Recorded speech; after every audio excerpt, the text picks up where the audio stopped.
be able to get something and carry out your business and then probably return the money, with or without interest. It has not been finalized yet, that will be decided. But it is a very important element in the absence of a national bank.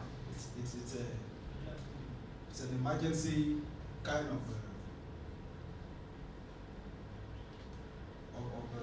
supporting young people as we are charting the course towards getting a permanent methodology, like having a national bank where people can be given loans. So I think during this transition, those two important aspects will be our focus. There are many other ways. There are many other ways policymakers should be able to lend their support to young people. But these two, in my view, will be the priority. And I want to see to it that before the transition ends, the youth development policy is passed, and the Youth Enterprise Development Fund bill is not only passed, but operationalized.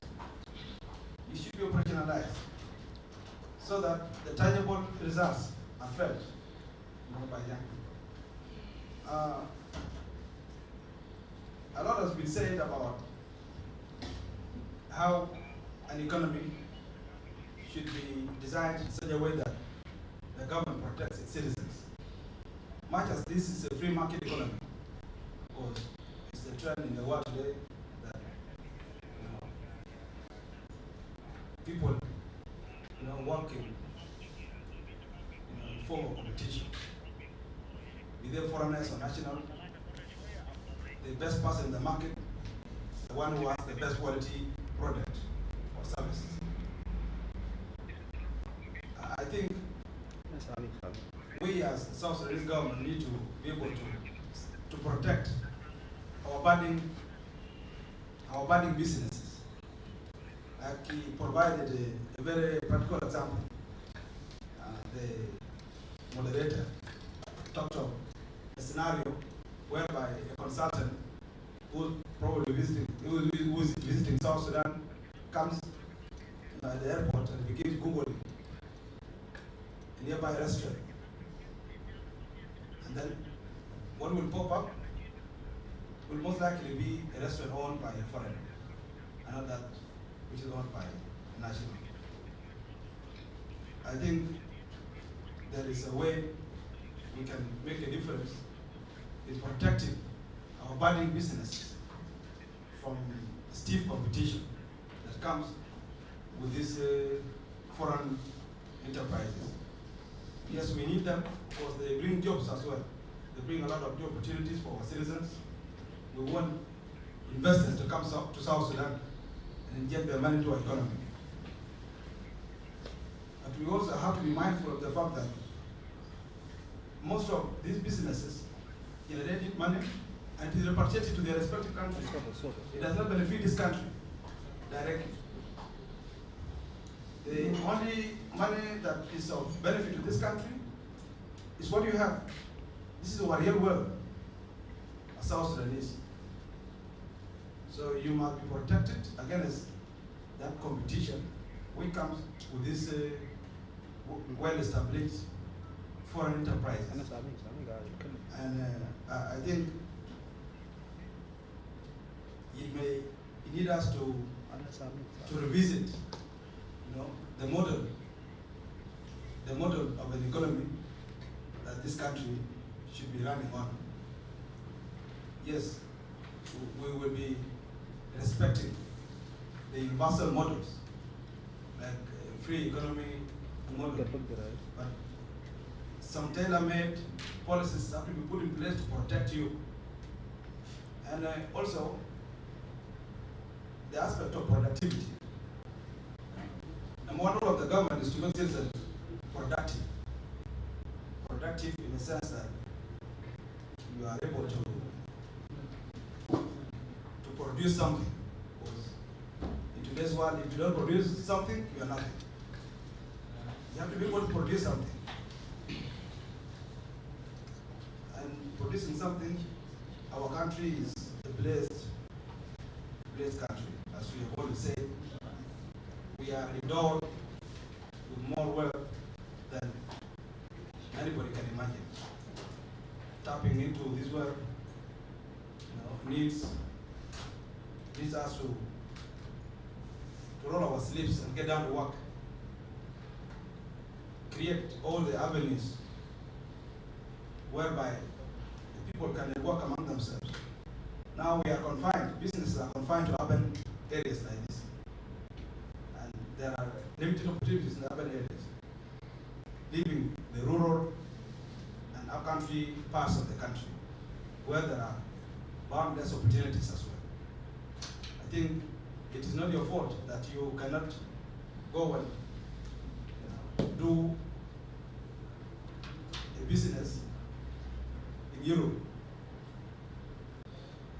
where I come from, because there are many constraints.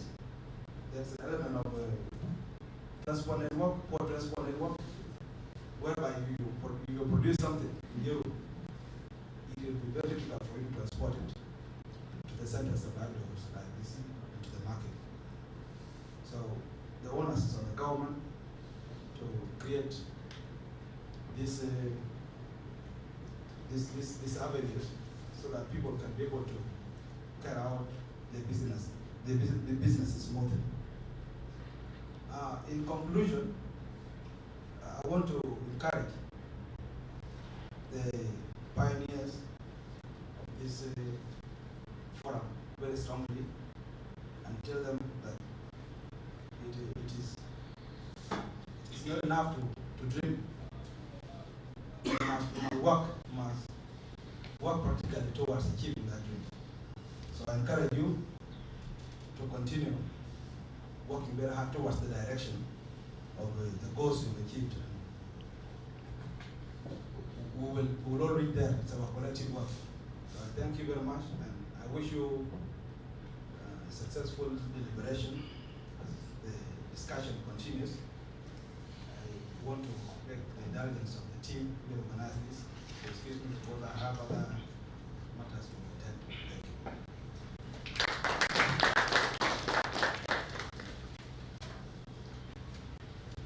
Thank you so much, Honorable Guy Mayen. He is the chairman of the Youth Committee at the National Legislative Assembly, and what you have shared with us is valuable, and I believe it will help young entrepreneurs, and we look forward to those policies that will be developed in our parliament. So the program is being broadcast live at Junubnet TV. We have some online people who are following this launching event, and later on also we will have a discussion.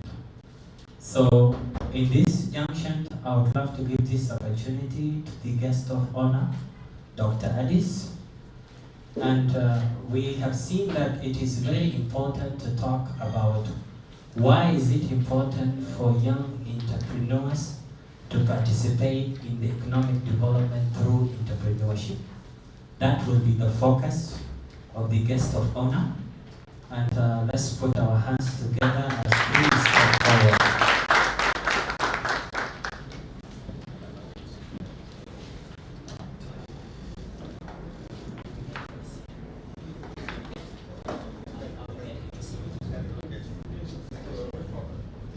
So his presentation is in the computer and the extension is very short.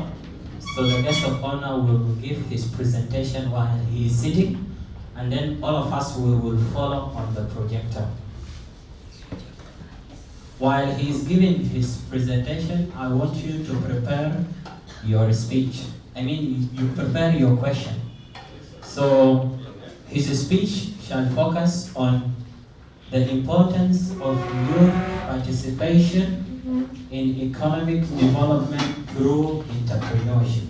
Can someone help me to give me that microphone in the high table?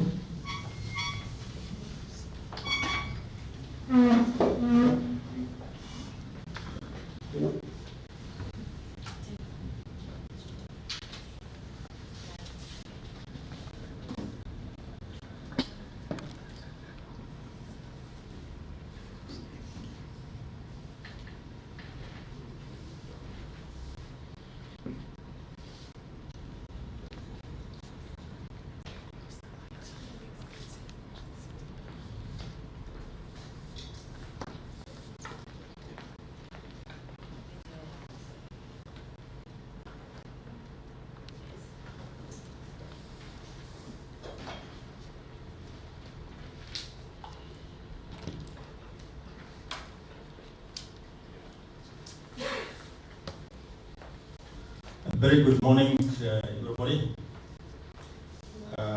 Thank you very much, the MC. I would also want to thank the Honorable Guy Mien for taking us through the policies that are intended to improve the livelihoods of the young people. And I hope with the numbers of the MPs that have been appointed, we'll be able to see a kind of breakthrough that we've been looking for quite some time. I want also to thank the chair, Mr. Dole. Honestly, I'm honored to be here. I was given an opportunity and place to give a speech, and I thought, instead of myself giving a speech, I wanted to share with you some ideas of importance of yourself as an entrepreneur, a businessman and woman, and I'm seeing so many of businesswomen that I know here across not only Juba, but South Sudan. And maybe I wanted to start by what Atem mentions. You know, when you're a consultant and you wanted to advise some of the foreign investors of the business opportunity that are here in a country like South Sudan, that we always call blessed with abundant resources. The first thing that you will see in all the economic sectors is that seem to be dominated by foreigners, simply because of their the possibilities of them presenting themselves through those channels, the digital channels. We are lucky to have Oyiti here, who is someone that understands the need of ourselves being part of the .com generations. I know I'm given 10 minutes. I will see whether I can run through the presentations quickly. But maybe to start with, what is that we want to achieve when we talk of entrepreneurship? And what do we mean by that concept? Is it simply a young, old businesswoman or men that want to organize itself, run its business, bear some risk, but also enjoy the profits? Because at the end, no one gets into business without getting rewards, which is profits. It's a very big topic, the importance of youth participation in economic development. And economic development, in a simple sense, implies change when it comes to job opportunity, saving, investment, etc. Simply put, is that you will still see some changes in the way you act, the way you behave, the way you look at people around you. That's what it means, simply put. This also relates to what Oyiti talked about when we had some discussion on what we call human capitals. I think the most important or key factors for any private sector development is the human capitals, our self, our knowledge. And I think if you look at where you come from, where you've been consulting, China, but even within the regions and East Africa community, you might have noticed that Kenya itself relies so heavily on the the service departments, for service sectors, and mainly on young people creating for themselves an opportunity to make a living. Now, what is entrepreneurs means? Two ways. There are so many types of entrepreneurship, but there are two ways that I know.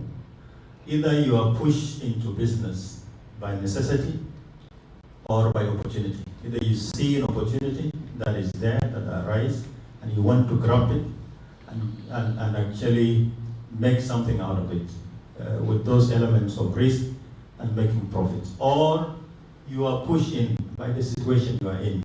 If you find yourself unemployed and you have to crack your mind somewhere for you to look into what is that can make me relevance.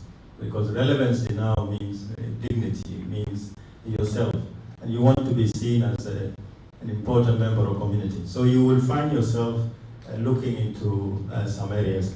Now, quickly to the presentation. By the way, as it was called, I look young, but I graduated back in 1995. I started teaching at Millennium University in 1996. I joined Central Bank of Sudan in May 1997. So I feel myself that spirits of being young. But I can know that some of you are of age of my daughter. Thank you. Now, what I want you to take notice of is the opportunity that presents itself. There is, and we always talk of South Sudan, there is untapped opportunity for youth entrepreneurs. And I think in the new terms of a rising South Sudan, what are those opportunities? And I think for us to succeed, we need to look at it seriously. Now, given the GDP, when we look at the South Sudan economy, we are told, although there's a lack of accurate data, but that is the GDP was around 3 billion. But luckily enough, it's now moving to 4.7. By 2026, it might be 7.2 billion. And when we look at economic growth rates itself, it's also promising. We also look at the populations. The latest or the last census that was conducted was back in 2010, I think, where our populations were estimated at 8.23 million. But we always see some data that says that we are 10 plus.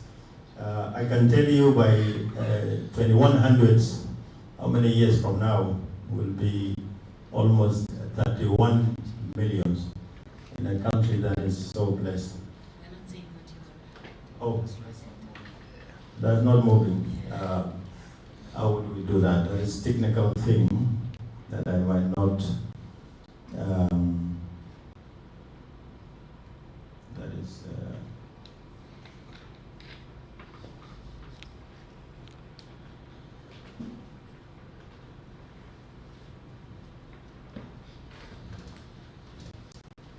My apology. You know, technology is letting us down.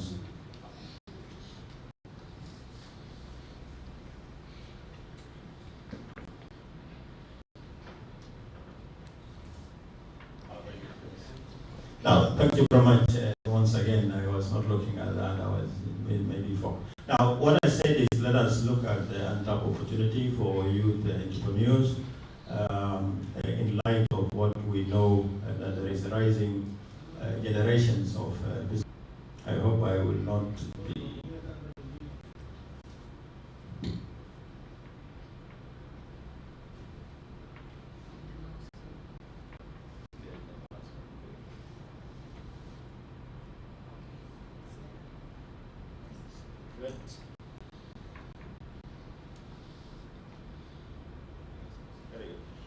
Oh, thank you. My apology once again. I was looking at what is that determines our participations in economic development. So we look at the GDP, we look at the economic growth, and we know the different, of course. I'm not here to lecture you.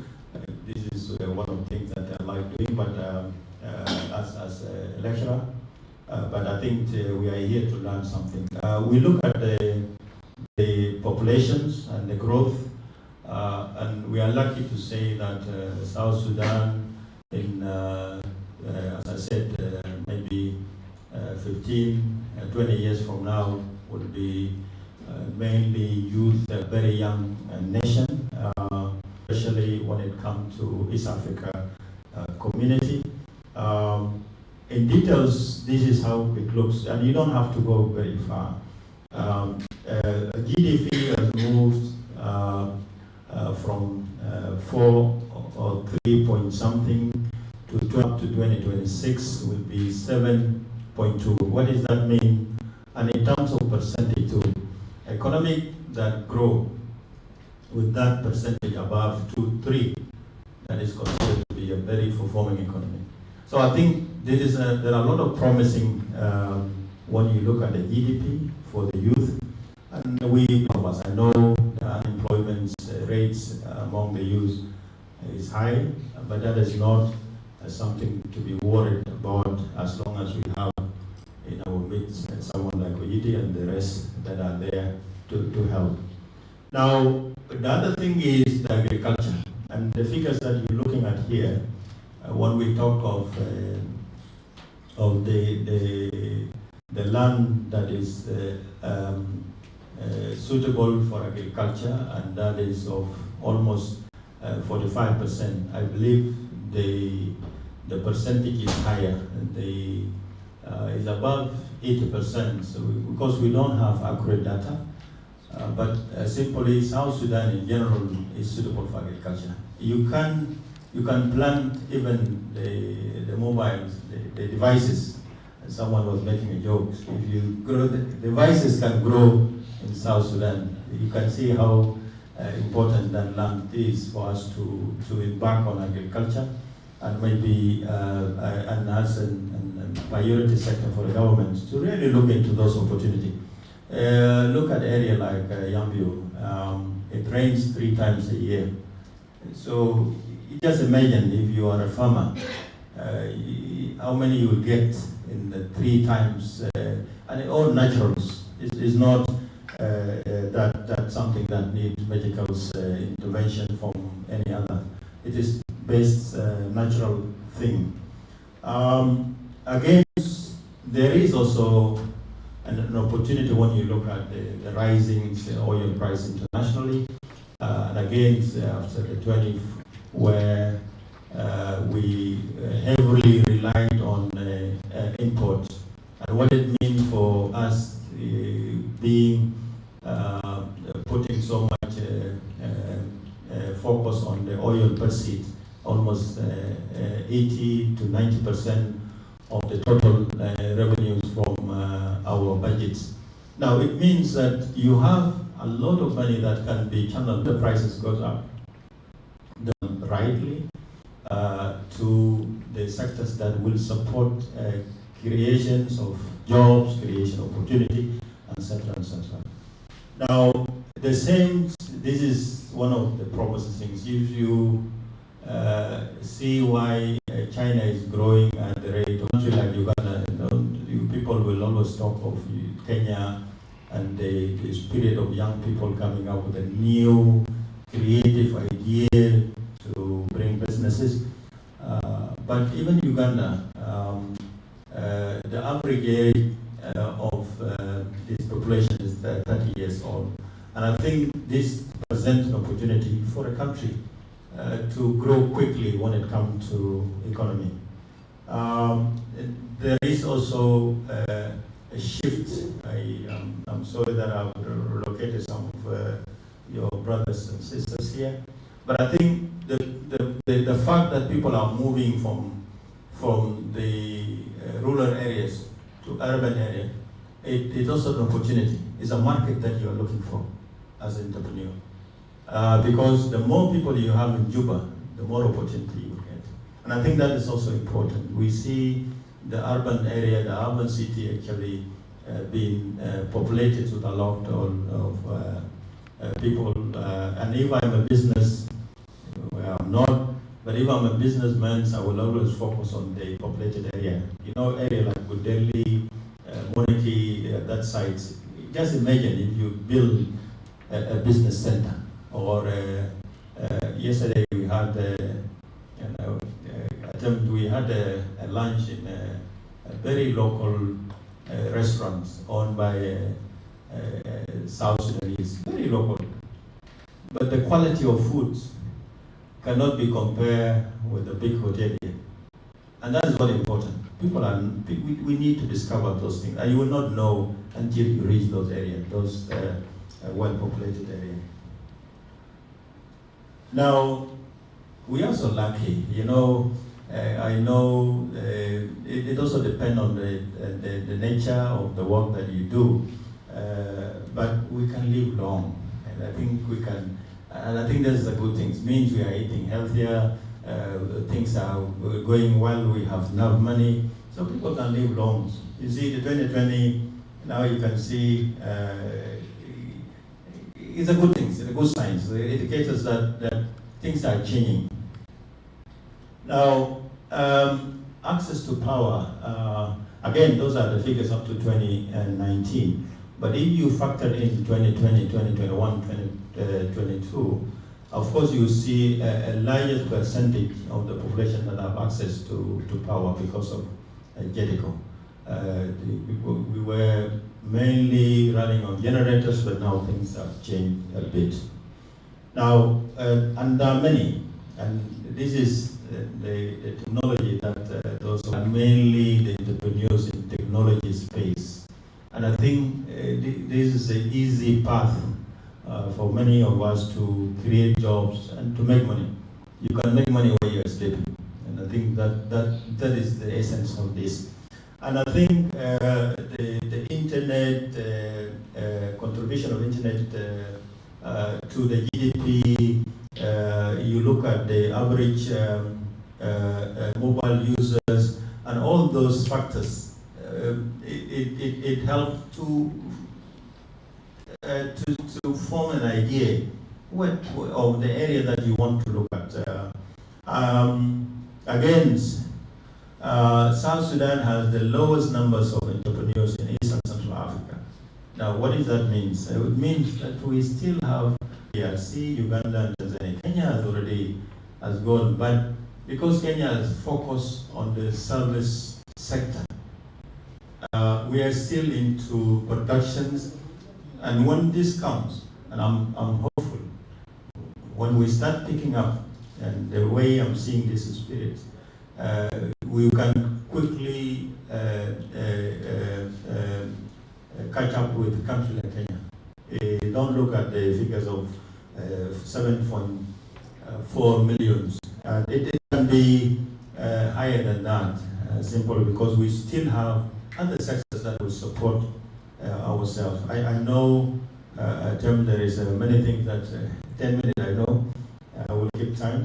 Now, there is something that is so important, and I know Tim was talking of establishing a national bank to be able to access funds, because youth might have good ideas based on the finance, funding that. What are the challenges, and what are those recommendations? And I had hoped that honorables would have been here so that they can maybe pick some of from those recommendations. I wouldn't really want to dwell into this because those are the challenges that are there. But I believe we all know and we all believe in ourselves. We are so resilient. That resilience helps to overcome most of the challenges, if not all. And I think we have survived so many difficulties. So South Sudanese are resilient, and I think that will help actually to address the challenges that we've been facing for quite some time, whether there are challenges of infrastructure, the low formal businesses. And someone was telling me, you know, we don't recognize our own brand. It is painful to see that fish that are produced here from Bor to Mangala find their way to neighboring country and be labeled as made in, I don't want to mention the names. Now, it's made here in Mangala or Bor, not in other areas. You look at the chairs and tables that are around us, and you will see its labels made in this neighboring country. It's a thick and mahogany. They make it where we have those expertise within the country, but they come back to Juba or to South Sudan as made from those countries. That's not true. I think those are the opportunities. So there are a lot of things. We don't recognize our own brand, and I think we need to look into this. I'm happy to see some of the honey company from South Sudan. There is a yogurt. I think it tastes even better than Cabo that are made here. So there are a lot of things that we can produce here and naturally. So those are the obstacles. But let us look from banking perspective. We always say there is a lack of knowledge on how to apply for loan.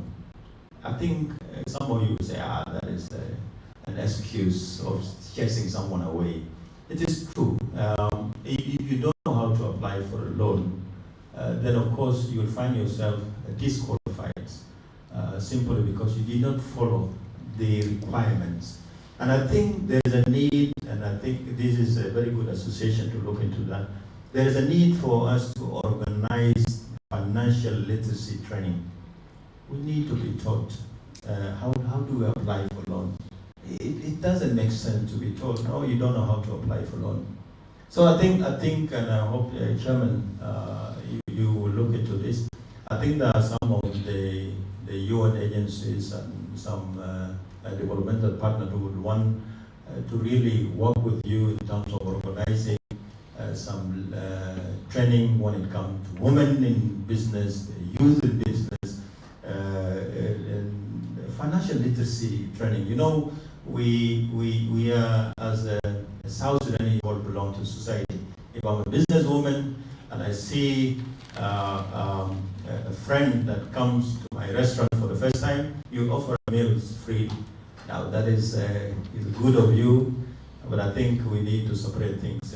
Business is a business, and home with the lack of a long-term financing.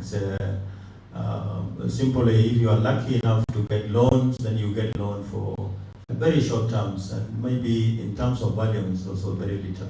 So it might not help in whatever you want to support your business. So I think what is that we can do?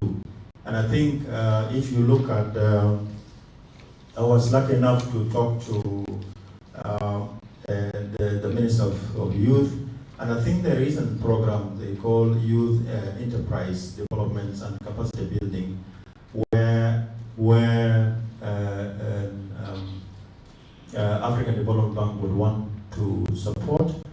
And even if you look at the agreement itself, the revitalized peace agreement, it talks of creating funds.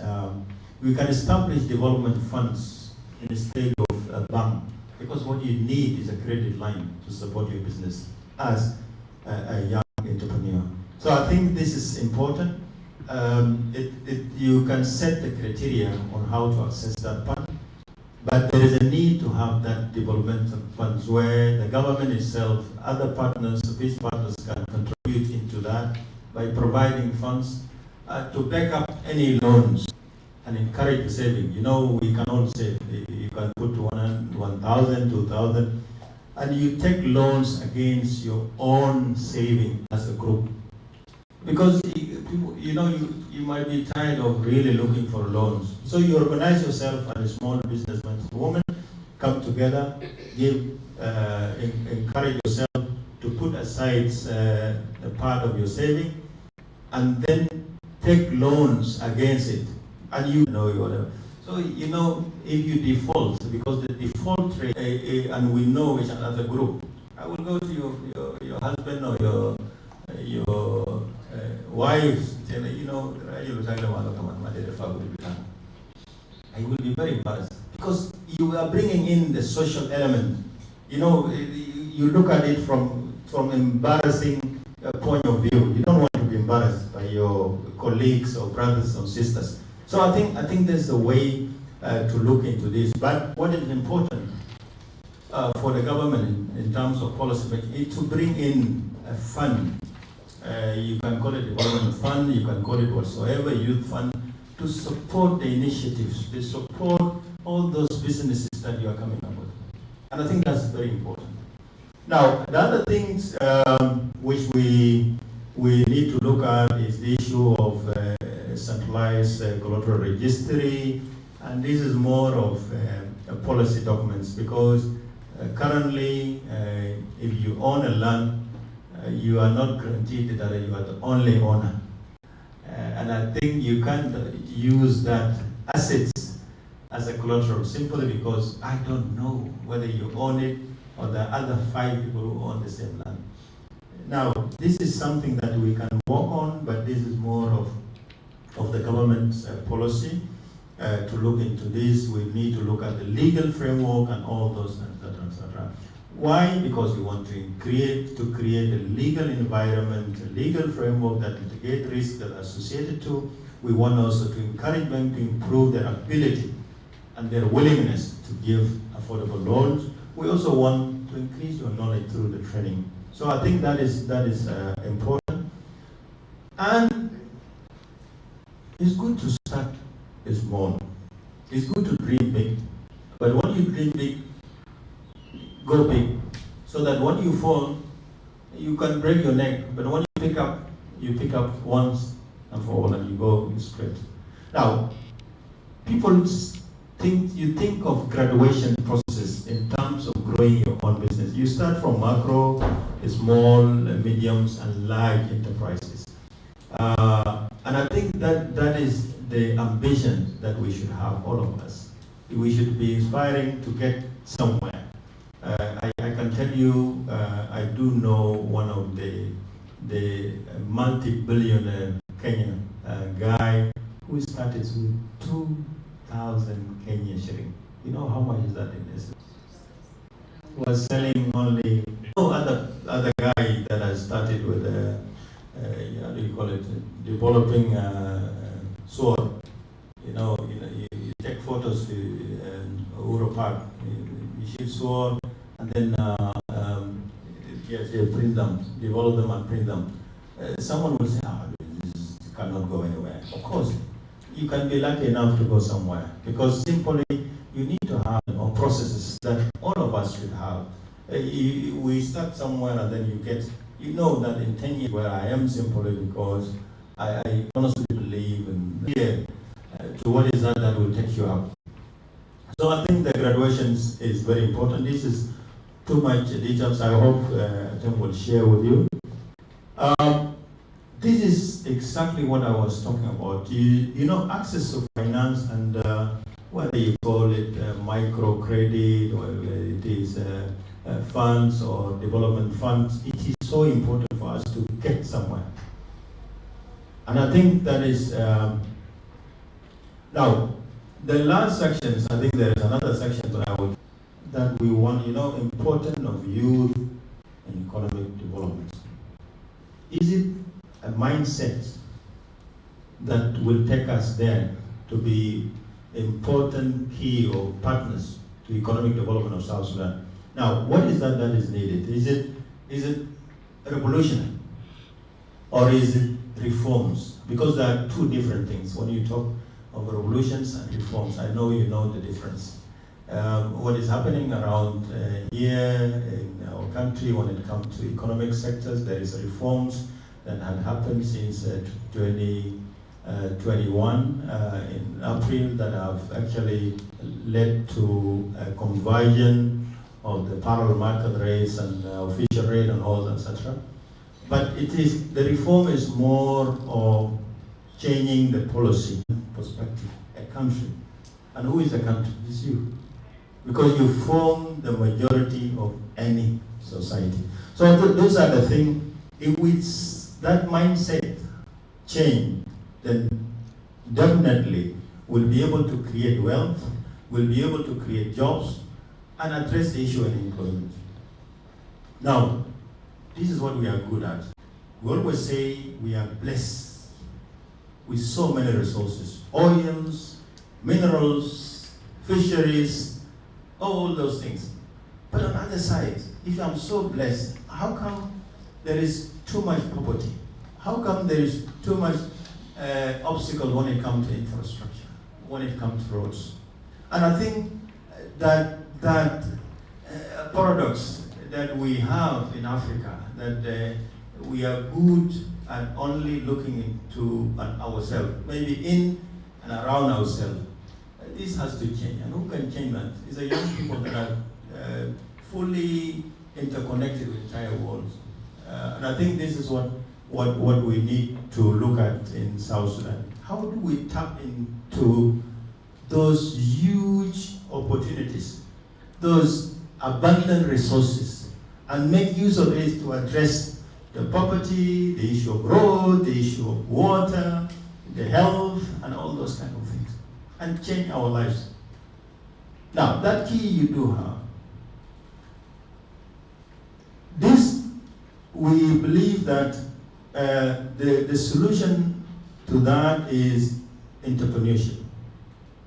Now, why is that? Because through that, you'll be able to create wealth. You'll be able actually to mobilize what we call factor of production. What is lacking in a country like South Sudan is productivity. People are not so focusing on creating something new. So that is spirit that Oyede talked about, I think is one that will help us now to mobilize those factors when it comes to capital. You don't need to have money, that's what he says, and that's true. Good ideas. Good ideas, nothing else. The idea is equal to money. Now, land, we do have enough land. We have a very skillful young people here. And I think that will help to create those things that you see. New product, job creations and all, etc., so that you contribute positively in economic growth. Now, look at this, and I think that is something that we should aspire to. A tiny country called Israel, surrounded by so many, should I say enemies? Now, they are I don't know from when, but even from the time I was born, I know Israel is in war with its neighbors. Now, that country is the biggest contributor in terms of creating new businesses. How is that possible? You can read the startup nations.